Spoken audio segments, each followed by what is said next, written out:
Tonight at 10, His Majesty the Supreme Commander checks on the readiness and training programs of Joint Special Operations units.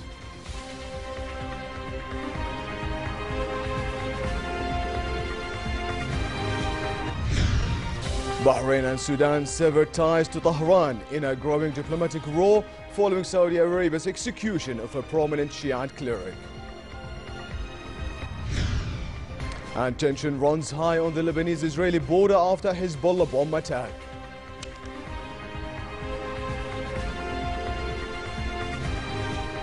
Good evening and welcome to the 10 o'clock news. His Majesty the King, the Supreme Commander of the Jordan Armed Forces, called on the Joint Special Operations Command headquarters to check on the readiness and training programs of military units. King Abdullah was received by King's Advisor for Military Affairs, Chairman of the Joint Chiefs of Staff, General Mashal Zibin, the Joint Special Operations Commander, and other top military brass.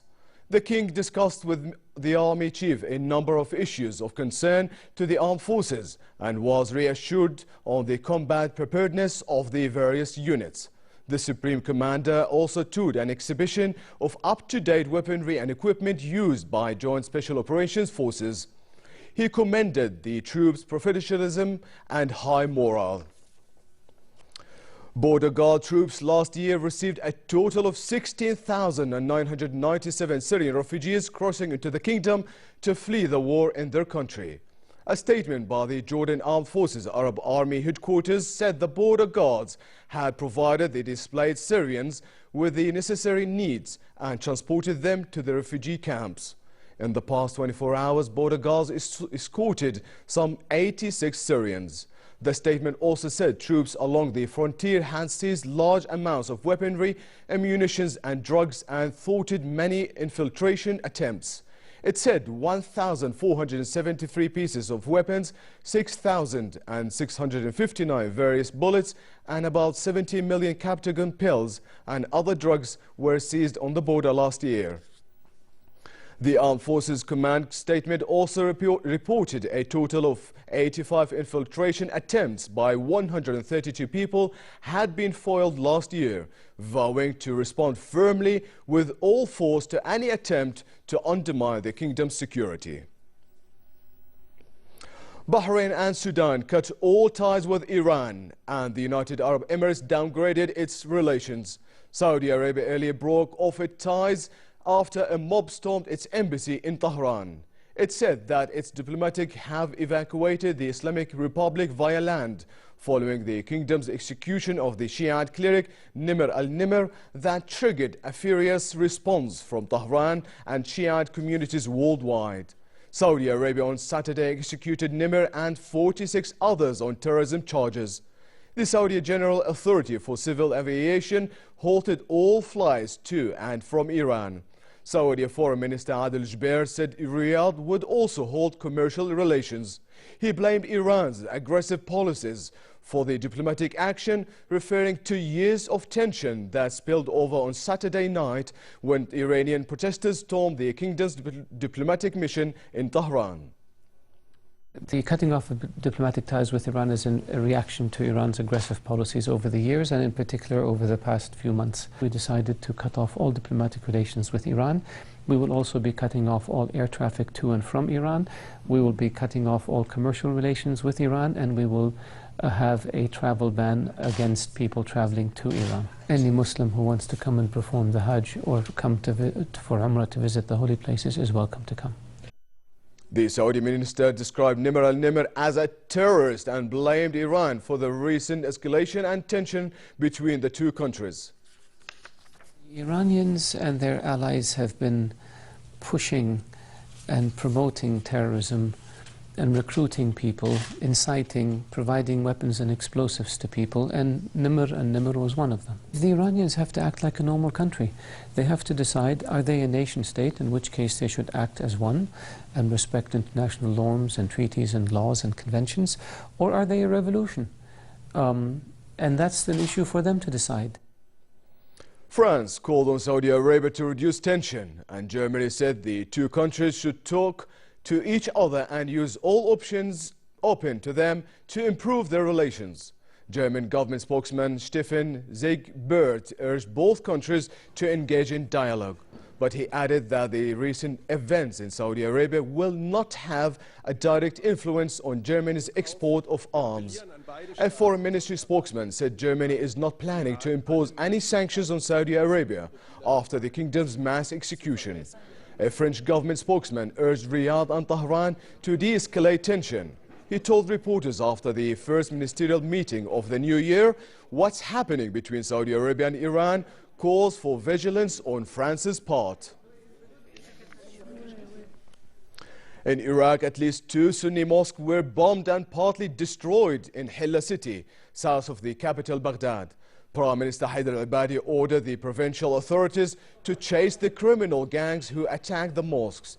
He blamed the attacks on Daesh terrorists. The United States and its allies conducted 25 strikes against Daesh in Iraq. The Combined Joint Task Force said the strikes were staged near 9 Iraqi cities, including Fallujah, Kisik, Mosul, Ramadi, and Sinjar, and hit 10 of the militant group's tactical units.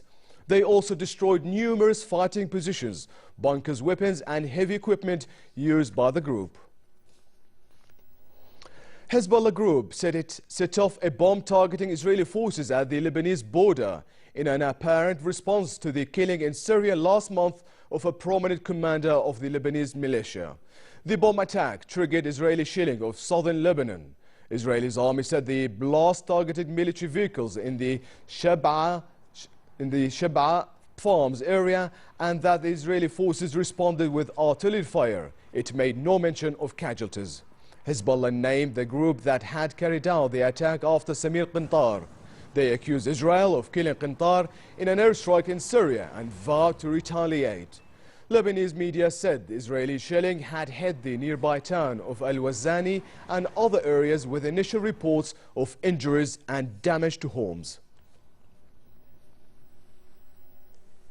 Syria's opposition wants to see confidence-building steps from Damascus, including a prisoner release before negotiations due this month. Officials said opposition leaders, including rebels, plan to deliver that message to the UN envoy for Syria, Staffan de Mistura, when they meet him in Riyadh tomorrow. The United Nations said last month it aimed to bring together the warring parties on January 25th in Geneva to begin talks aimed at ending nearly 5 years of conflict that has killed an estimated 250,000 people. The effort aims to build on a UN Security Council unanimously approved on December 18th, endorsing an international roadmap for a Syria peace process, with peace talks due to start early this month. George Sabra, a member of the political opposition, said the talks must be preceded by real steps on the ground as confidence-building measures. These, he said, include the release of political detainees and a halt to the bombardment of towns and cities by heavy artillery and jets. A Palestinian was seriously injured after Israeli forces opened fire at him, alleging he tried to stab Israeli policemen in Misrara Street in occupied East Jerusalem. Also in Arab Jerusalem, Israeli forces destroyed 2 houses in Jabal Mukabber area, while groups of extremist settlers stormed the Al-Aqsa Mosque Al-Haram al-Sharif compound. Israeli occupation forces also arrested 19 Palestinians in raids in West Bank towns. The United Nations Special Rapporteur for Human Rights in the Palestinian territories, Makarim Wibisuno, has stepped down over Israeli restrictions. He submitted his resignation to the President of the Human Rights Council, citing Israel's refusal to grant him access to the West Bank and Gaza. Wibisuno assumed the post in June 2014, and his resignation will take effect on March 31st. Wibisuno said in a statement he had made repeated written and verbal requests for access. The envoy said he took up his mandate with the understanding that Israel would grant him access as an impartial and objective observer. Israel has refused to cooperate with some other council envoys, including these investigating the recent wars in Gaza. Yemeni authorities announced a dusk to dawn curfew in Aden starting today. A government spokesman said the curfew followed a night of gun battles between armed men and government forces that killed at least 12 people from both sides. He said the clashes were concentrated around the cargo and container terminals in Aden, which the gunmen had sought to seize from security forces.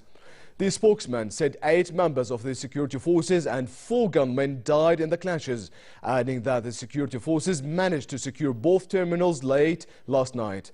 He added the city and surrounding province were now stable and the curfew was ordered as a precaution. President Abdrabbuh Mansour Hadi toured the cargo terminal in the city's Mullah district, indicating that the facility was under government control. Daesh militants killed 2 security guards and set an oil storage tank ablaze in a suicide car bombing at Libya's largest oil port. The battle in Al-Sidra saw 2 suicide bombers blow themselves up at a military checkpoint, while other Daesh forces involved in the coordinated attack were pushed back by government troops. An oil official based in eastern Libya reported that the tank was holding 420,000 barrels of oil.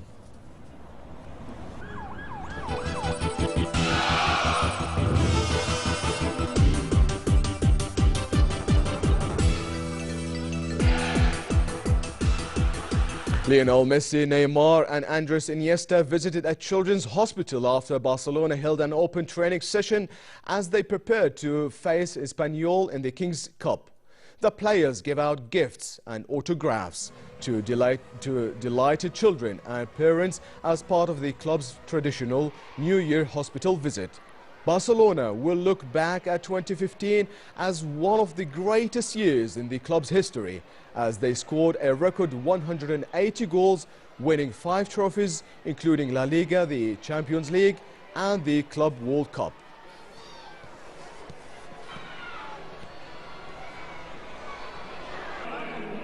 Real Madrid have fired manager Rafa Benitez after 6 months in the job. The La Liga club's president Florentino Perez dismissed the Spaniard after an emergency board meeting with their former player Zinedine Zidane paused to take over, according to Spanish sports daily Marca. The club declined to comment.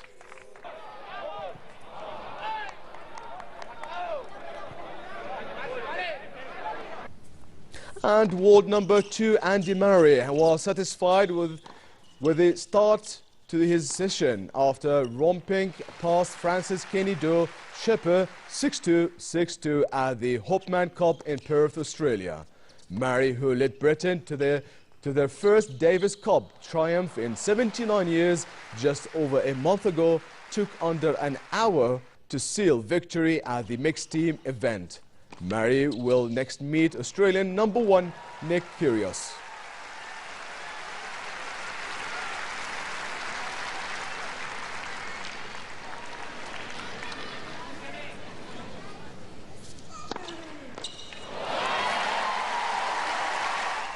And finally, the weather outlook: cold across many regions tonight, with a chance for light rain in the kingdom's north and southwesterly moderate winds.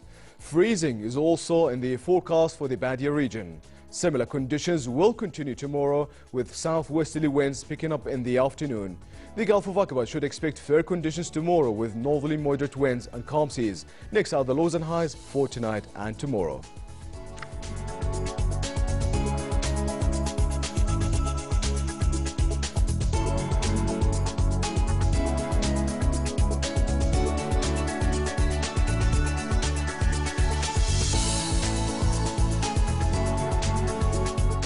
And to close, here are our top stories once again. His Majesty the King, the Supreme Commander, checks on the readiness and training programs of Joint Special Operations units.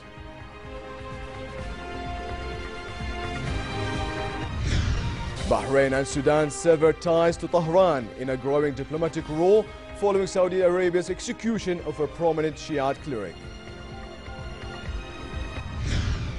And tension runs high on the Lebanese-Israeli border after Hezbollah bomb attack.